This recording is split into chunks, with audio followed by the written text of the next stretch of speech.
பாஜகவுடன் கூட்டணி வைத்ததால் 2021 சட்டப்பேரவைத் தேர்தலில் அதிமுக தோல்வியடையவில்லை என கூறியிருக்கும் ஓ பன்னீர்செல்வம் தனக்கான வெற்றி பிரகாசமாக இருப்பதாக கூறியிருக்கிறார்.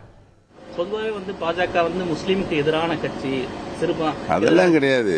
எதிரான கட்சியெல்லாம் கிடையாது. 10 ஆண்டு காலம் மாண்புமிகு பாரத பிரதமர் அவர்கள் இந்தியாவில் ஒரு சிறப்பான ஆட்சி நடத்தியிருக்கிறார்கள். எந்த பகுதியிலாவது இந்தியா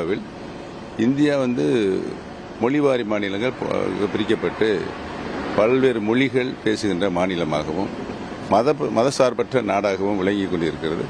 அதை அப்படியே மாண்புமிகு பாரத பிரதமர் அவருடைய ஆட்சி காலத்தில் எந்த பகுதியிலும் சிறுபான்மையின பெருமக்களுக்கு தீங்கு ஏற்பட்டது என்ற நிலை எங்கேயுமே இல்லை. கடந்த சட்டமன்ற தேர்தலே அதிமுக பாஜக கூட்டணி இருந்தால் தோல்வி தழுவிச்சு சிறுபான்மை ஓட்டு வரல சொல்லி ஒரு குற்றச்சாட்டு இருந்துச்சு. இந்த டைம்ல ராமநாதபுரம் தவறான செய்தி. தொடர்ந்து 8 தேர்தல் எடப்பாடி பழனிசாமி தலைமையில் 9 தேர்தல் தோல்வி தழுவிருக்காங்க. இந்த தேர்தலையும் முழுமையான படுதோல்வி அடைவார். அதிமுக கட்சிக்கு விசுவாசம் ஓ பன்னீர்செல்வம் தான். இந்த முறை முறையா அதிமுக எதிராக ஓ பன்னீர்செல்வம் நிக்கிறாரு.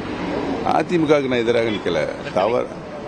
தீர்ப்பு இன்னும் வரல. வெற்றி வாய்ப்புகள் எப்படி சார்? பிரகாசமாக இருக்கிறது.